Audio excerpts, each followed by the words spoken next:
Good afternoon, everyone, and very warm welcome once again to the New Age Finance and Accounting Summit. They say good times go faster, and that is exactly what's happening at the New Age Finance and Accounting Summit.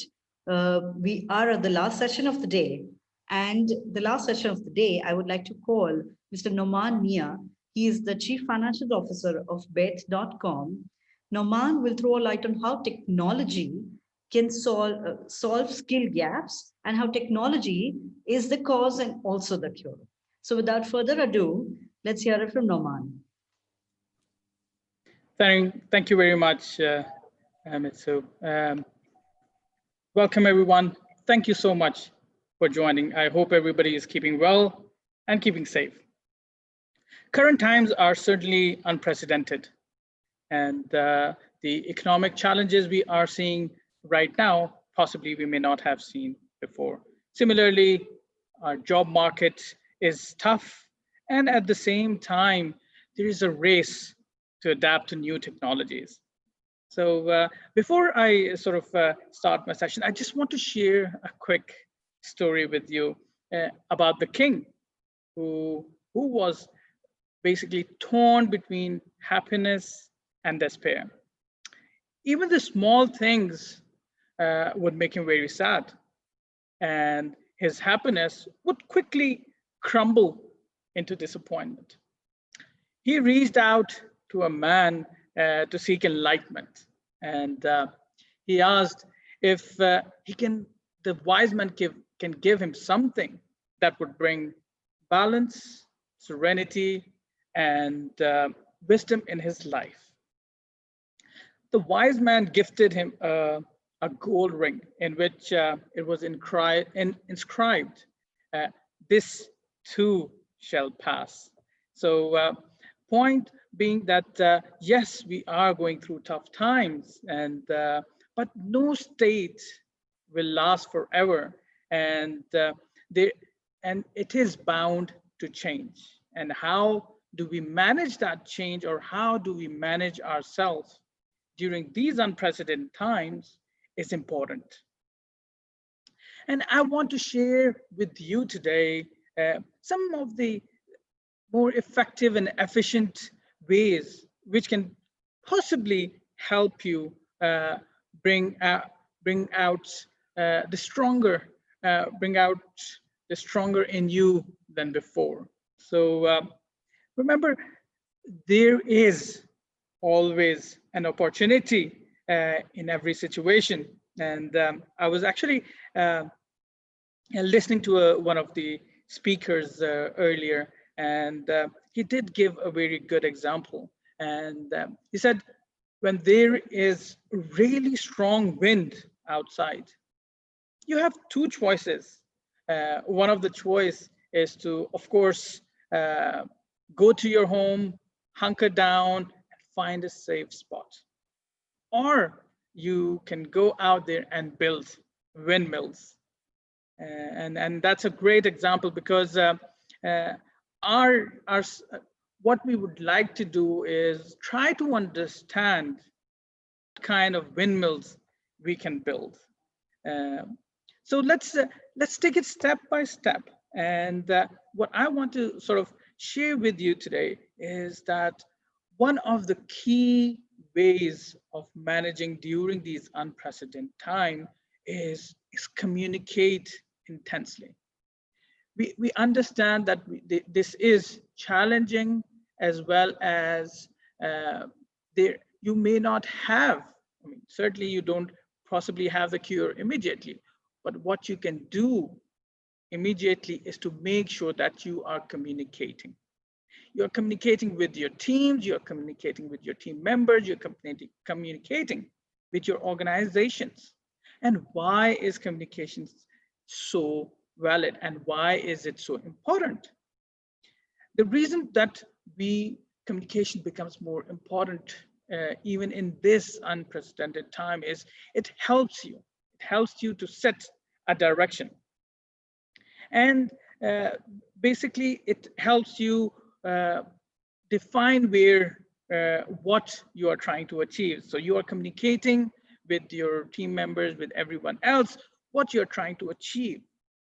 And at the same time, it helps you to be aligned with the organization towards one direction, and to go after the specific objectives that you are planning to achieve. And at the same time, as more and more you communicate, it helps you to get prepared. And being prepared, or tons of preparation, is what you need in these times. The more prepared you are, you have a better ability to come out stronger in these times. So the one area that I just touched upon is obviously communication, and who you are communicating with is also important. The most important factor is obviously you are communicating with people. And when you're communicating, and when you're giving them the objectives, when you are giving them the scenarios, you are also generating comfort. You are talking to people, you are understanding their viewpoints. So it's not a one-way communication. It obviously, you want to hear from others as well, how they are managing during these times. So it definitely helps when you are listening to others. You also see that how people are managing during this time, and how you can, or how their experience can help you and support you. So it helps generate that comfort, and it helps to reinforce positivity, because yes, it may be difficult times, but you need to make sure that you have set some goals to go far and achieve something different. You need to build that windmill during this time. So help communicate, gather from people their ideas, how you can manage through these times. So it is a very collaborative exercise just by communicating. So one simple way is to just reach out to the people. So which obviously brings me to the next points. Yes, communication, and at the same time put people first, because people are the engine behind your organization. People are the one who make your organization succeed.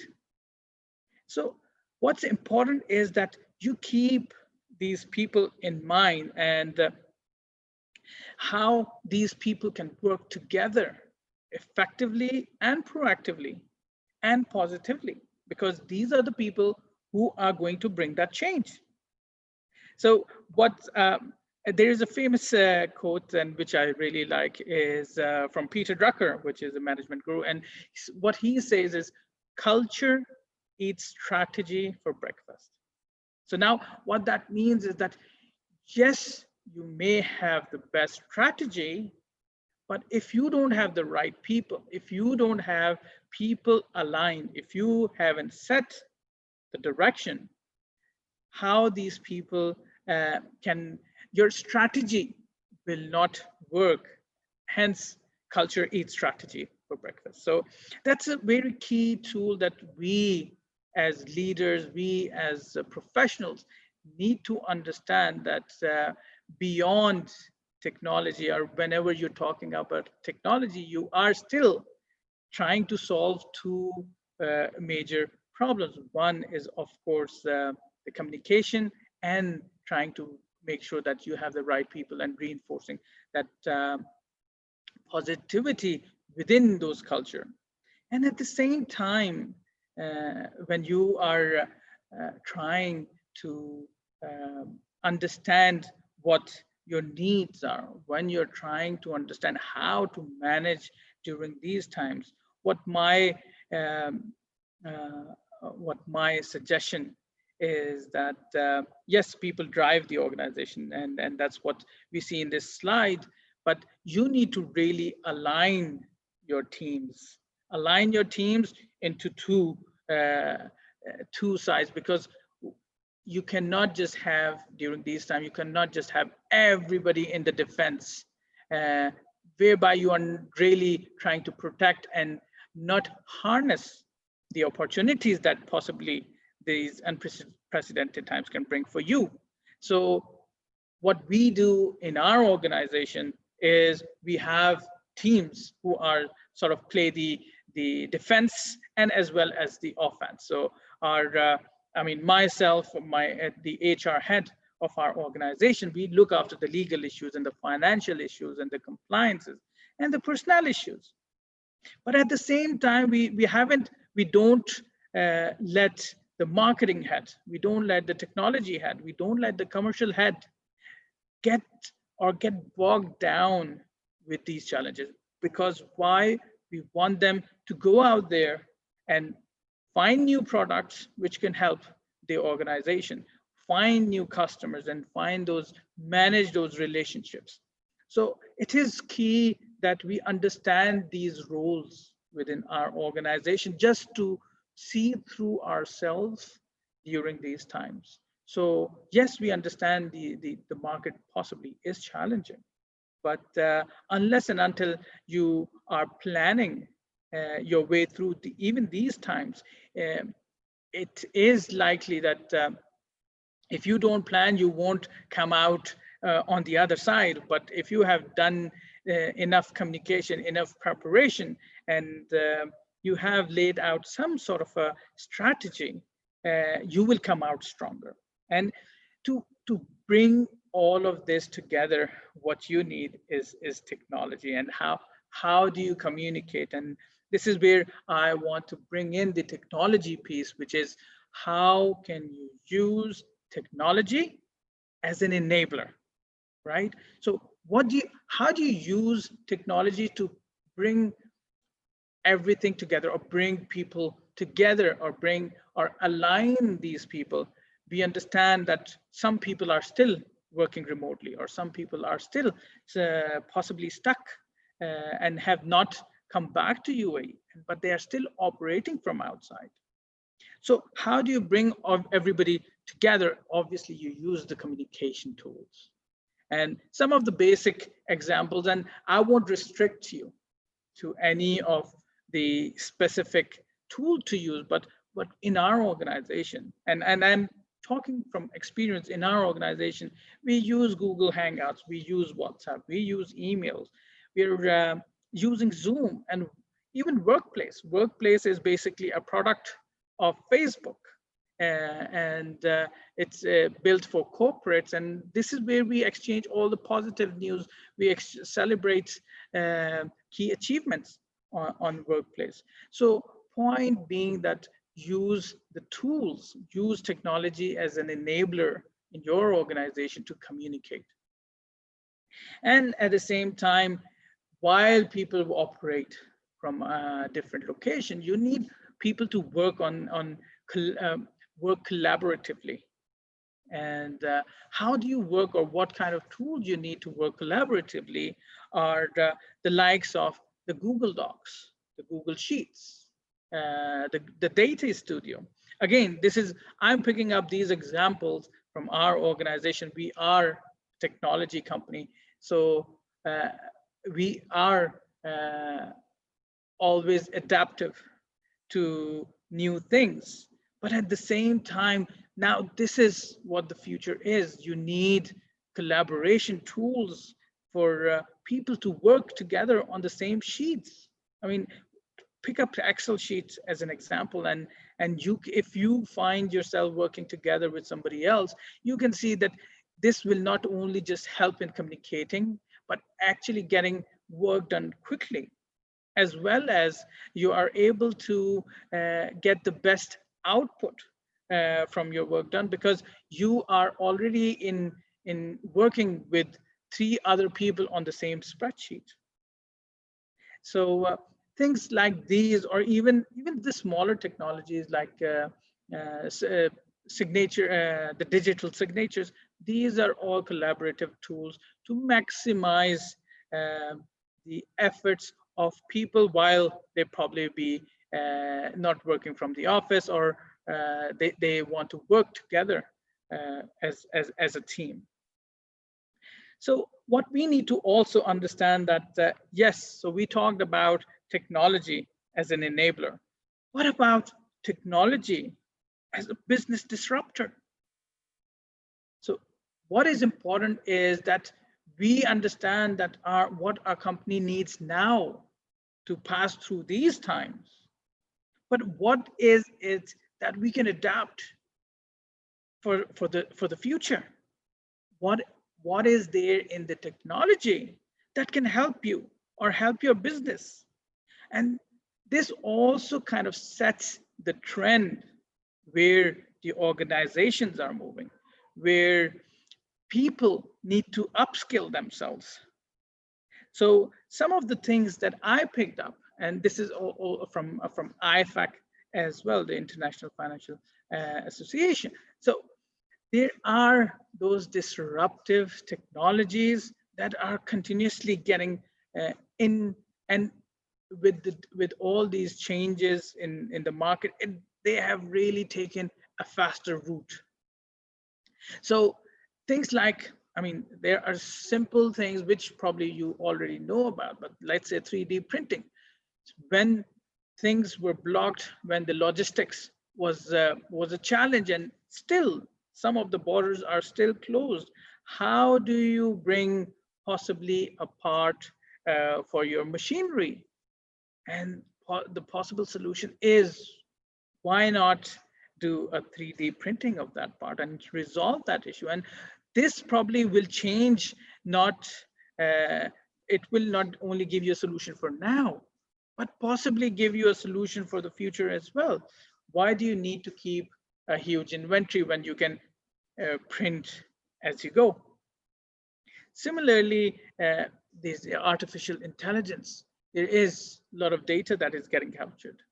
And what you would want is to have a tool which can sit on top of that data and give you some sort of an indication, some trends on what your customers are doing.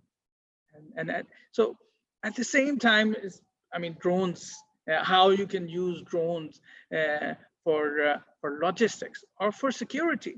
I mean, these are just some of those disruptive tools that can help your organization, as well as give you an indication of where the world is moving and how you can upskill yourself in just to make sure that you understand it, as well as are part of that change.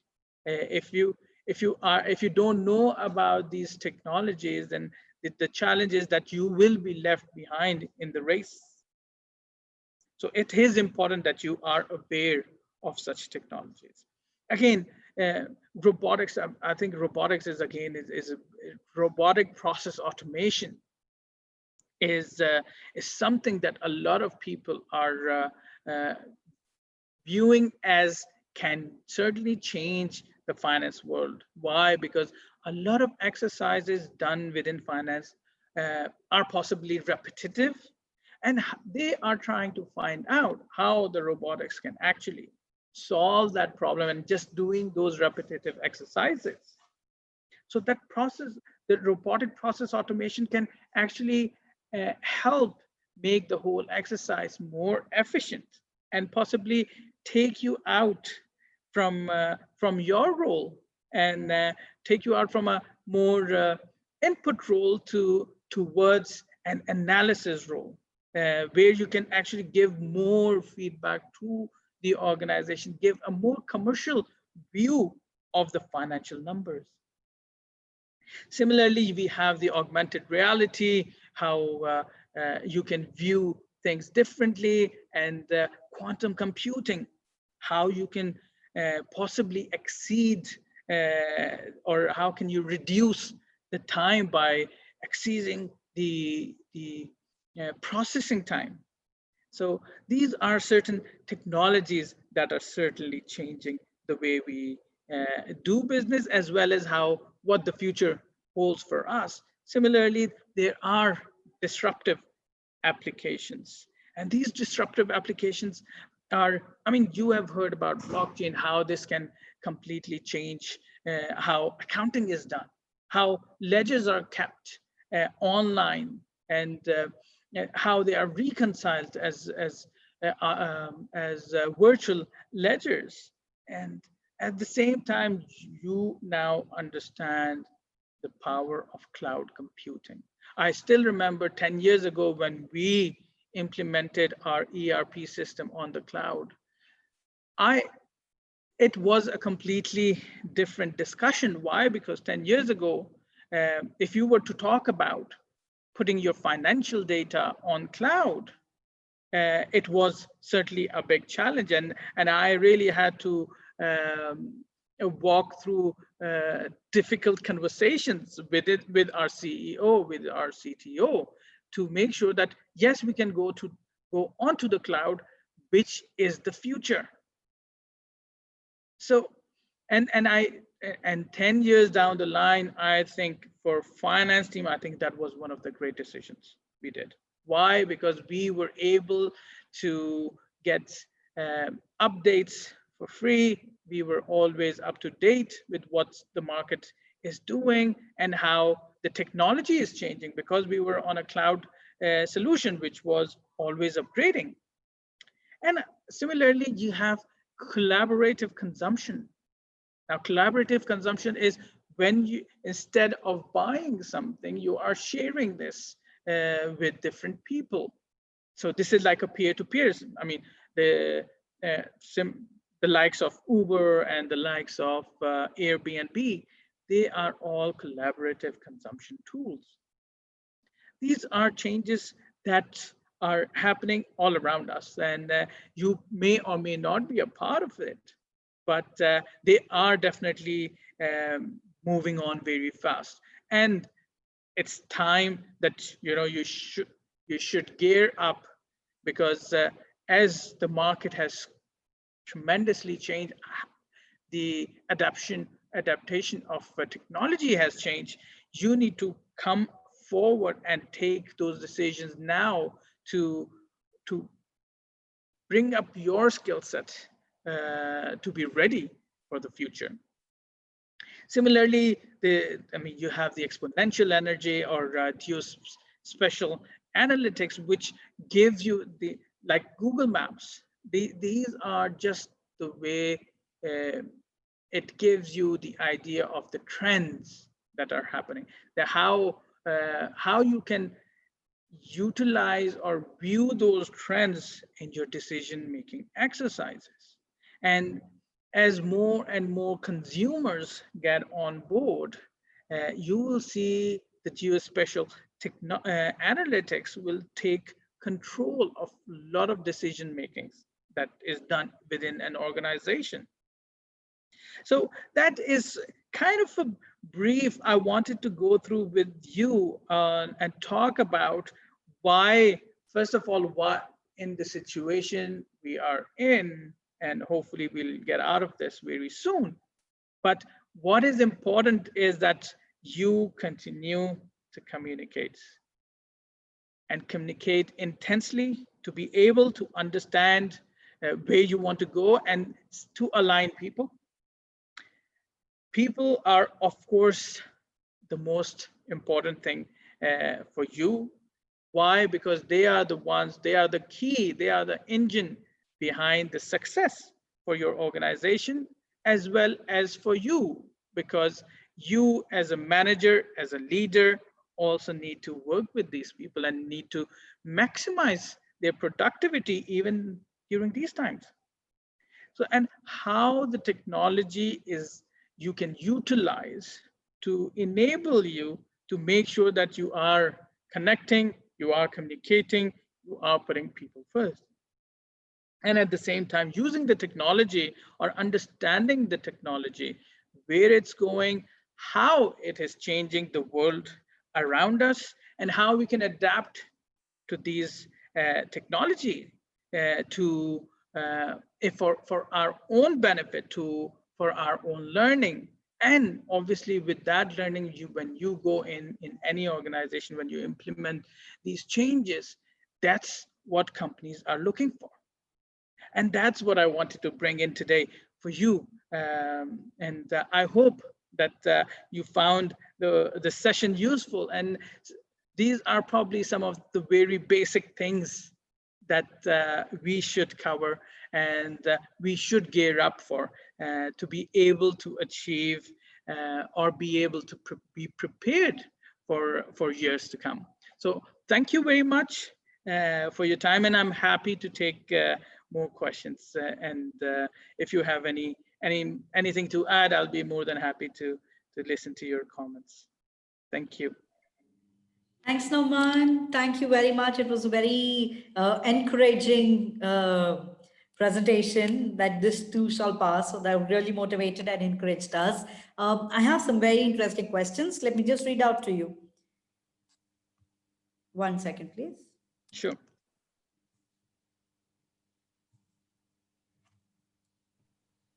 All right. Mr. Mohammed Shakil is asking, what is your opinion about the impact of new technologies, including blockchain, RPA, and BA tools, BI, that's business intelligence tools, and digital twin on finance function, specifically in terms of efficiency and headcount? Right. So certainly these are some of the new trends that are impacting not just within finance, but across different functions altogether. But yes, RPA, as I mentioned as well, that it is something that companies are reviewing. Similarly, artificial intelligence and business intelligence tool are much more required now than before. And that's because we have come into a digital age where a lot more companies are capturing a lot more data about their consumers. They are capturing a lot of insights into how consumers are trending in terms of their consumption, which obviously, in order to cipher any sort of or extract some sort of decision-making exercise, you need to implement some of the business intelligence tools. And those tools are important to make sure that you are able to take decisions based on what is required by your consumer or by your customer. So yes, RPA is certainly is going to drive efficiency within the process. Business intelligence is basically how you as a department, if you're in finance, you as a department are going to be viewed as, are you just a number cruncher, or are you going to actually help your other departments or decision makers with the right set of data to make those decisions for the organization to move forward. So both I say our RPA and business intelligence are important. They will certainly help with the productivity and increasing efficiency. Yes, it may have an impact on headcount, but right. It's only for those, I would say, that who are unable to move with time. So right. If you continue to be a Kodak camera, it is likely that you will phase out. Right. Okay. As this is the last session, I can ask you one question. We can go a little overboard on the time. So there are so many questions for you, NAUMAN. However, I personally, I think this question is something that you would really like. Often with technology, the benefits are not easily quantifiable. How can organizations convince the decision makers to take a leap of faith without an obvious ROI? I think that's a great question, and it kind of brings me to my example on cloud computing. At some point, I did go head on head with our CTO and CEO. At some point, convincing them 10 years ago about putting financial data online or on the cloud. And when I say 10 years ago, this is when there was no WhatsApp, when the Dropbox wasn't available, and people were not sharing or putting their personal photos online. Now, and so putting for an organization to put their financial data out there was definitely a big leap of faith. And I agree with that. And the kind of communication of kind of discussion that happened was, yes, there is always some, for new things, there is always the leap of faith, but what you need to do is, one, be convincing enough, and be able to show the kind of change that is going to bring. The sort of changes that at that time I did sort of brief our CEO and CTO was the fact that I am going to implement a tool which neither the CTO has to manage, nor the CEO has to worry about, and neither I'm going to have to worry about that technology. Why?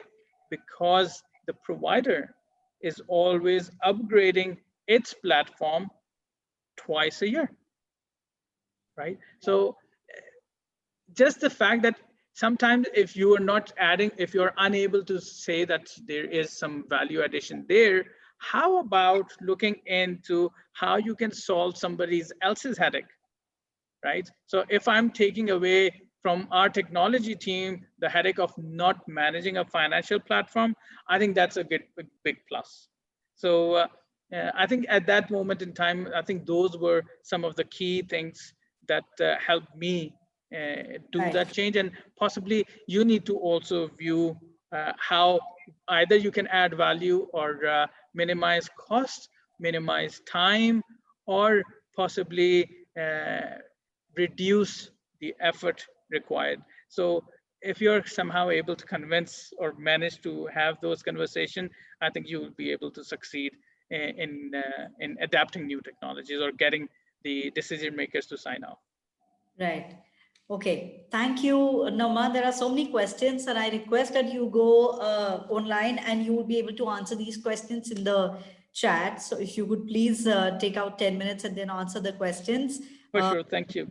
Thank you very much, NAUMAN, and thank you everyone, all the thank people you everyone throughout the day. I would really like to thank our sponsors, official RPA partner Blue Prism, exclusive business intelligence partners MicroStrategy, strategic partner SAP Concur, silver sponsor Oracle, once again for making this summit possible.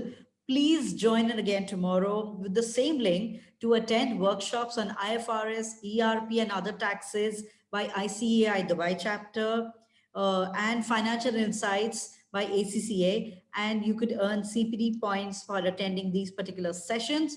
After that, we'll be announcing some of the top, we'll be recognizing the top CFOs of the Middle East. So stay tuned. I will hope to see you everyone tomorrow.